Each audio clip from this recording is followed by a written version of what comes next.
Olá pessoal, meu nome é Jéssica Mello e esse vídeo ele faz parte da disciplina de Filosofia da Religião ofertada pelo STEC, e a proposta da disciplina é que nós tenhamos vídeos curtos que venham discutir um pouco sobre alguns temas concernentes a essa disciplina.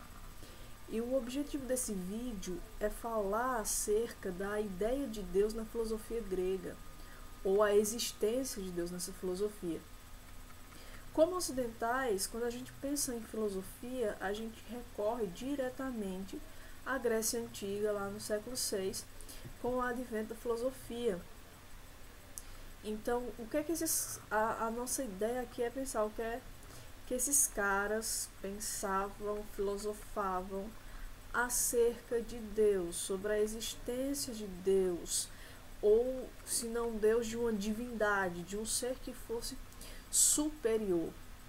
E aí a gente percebe que a partir dos pré-socráticos, principalmente a partir dos pré-socráticos, você tem uma recorrência maior dessa discussão, de forma que Deus seja, a gente tem que pensar que Deus, de uma forma bem genérica, um ser ou uma entidade ou algo que você não consegue definir propriamente. Então essa ideia da existência de Deus vai ser muito recorrente na filosofia grega, a partir principalmente dos pré-socráticos, e vai ser um dos grandes problemas, uma das grandes questões da filosofia, vai ser exatamente a questão sobre Deus. E aí a gente pode pensar, por exemplo, na questão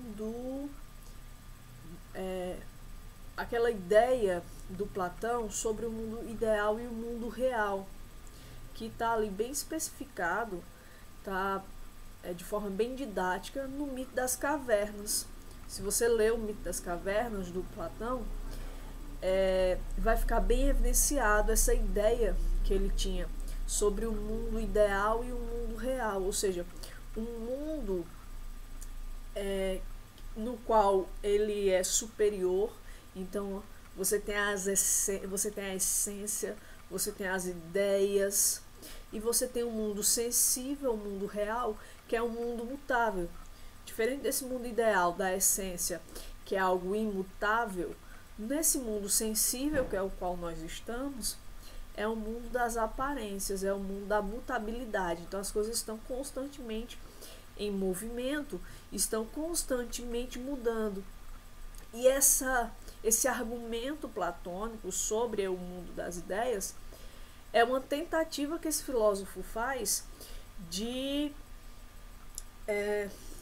conciliar duas ideias anteriores, duas ideias que já existiam, que é a ideia de Parmênides e a ideia de Heráclito, onde um vai dizer que o mundo é imutável, que tudo é imutável, que não há mudança, enquanto o outro vai dizer que tudo está em movimento. Heráclito vai abordar essa ideia, que tudo está em movimento, tudo está em constante mudança, nada é imutável, enquanto Parmênides vai advogar acerca da imutabilidade, da estática, da ausência de movimento. E aí o Platão ele tenta conciliar essas ideias, e a forma que ele encontra é exatamente pensando nesse mundo ideal, nesse mundo onde há uma imutabilidade, porque é o mundo das essências, enquanto que nós, seres humanos, vivemos no mundo real ou no mundo sensível. E aí quando a gente para pensar, existe nesse mundo ideal de Platão a ideia de um ser que é imutável, um ser que é permanente em si mesmo. E aí a gente pensa num dos atributos de Deus, que é exatamente a imutabilidade. Mas a gente também pode andar um pouco mais e pensar na ideia do Aristóteles, que é outro filósofo grego, que é a ideia do primeiro motor. Então, para Aristóteles, existiria um ser o qual teria dado início às coisas. Então, o primeiro motor, ou a primeira causa que você tem seria Deus. Então, Deus é o causador de todas as coisas. Ele é o primeiro motor, ele é aquilo que dá impulso. A ideia do primeiro motor de Aristóteles também é uma ideia, um argumento onde a gente pode encontrar ali uma espécie de, assim, como eu posso dizer, um aparecimento de Deus, algo que vale mostrar, mas mostrar que essa ideia de Deus já existia no Aristóteles. Mas talvez a ideia mais importante que a filosofia grega traz e que vai ser muito apropriada no cristianismo seja a ideia do logos. O que é a ideia do logos? A ideia do logos na filosofia é uma ideia de uma razão ou uma sabedoria universal que faria, de certa forma, uma intermediação ou uma ligação entre um mundo sensível e o mundo ideal. Então, essa ideia de logos, que é essa razão a qual dá razão aos homens, ou seja, apesar de sermos livres para pensarmos e planejarmos, mas esse logos que é superior a nós é quem rege esse nosso pensamento, é quem rege essa nossa razão própria. Então, a razão humana, ela é derivada dessa razão universal. Então, a ideia do logos que está tão presente na filosofia grega, e aí se você procurar ler sobre isso, tem muita coisa, muitos filósofos pensaram sobre isso. Tem uma gama de coisa para pensar. E aí a gente pode trazer aqui e pensar no texto lá do Evangelho de João, capítulo 1, do versículo 1 ao versículo 14, onde João vai pegar essa ideia grega do logos e olha, esse logos, essa razão universal é Jesus Cristo.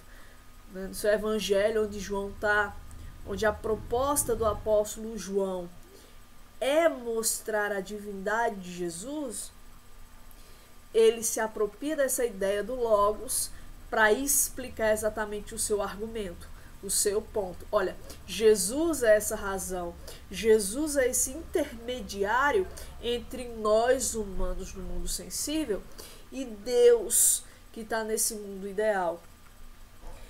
E para a gente finalizar esse vídeo, eu queria só comentar acerca das apropriações que são feitas dessa filosofia. Acabei de dar o exemplo de João. João vai fazer essa apropriação da ideia do logos no seu evangelho, mas você tem outros tipos de apropriação.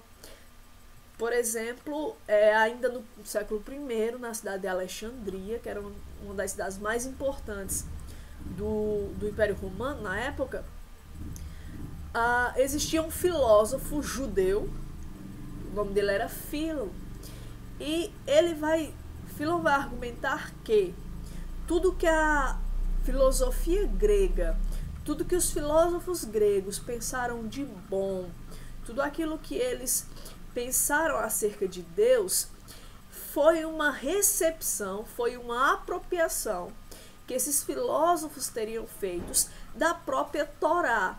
Então, Moisés e a Torá são anteriores aos filósofos gregos. Por serem anteriores, Filo entende e argumenta que aquilo que esses filósofos pensaram, eles pensaram a partir da recepção dessas ideias contidas na Torá. Então perceba que o judaísmo também faz essa apropriação a partir de Filo. O judaísmo faz essa apropriação da filosofia grega. Mais à frente, já com Justino, depois Orígenes, e aí a grande consolidação com Agostinho e com Tomás de Aquino, você vai ter uma recepção dessa filosofia no cristianismo, a ponto que teologia e filosofia vão se misturar.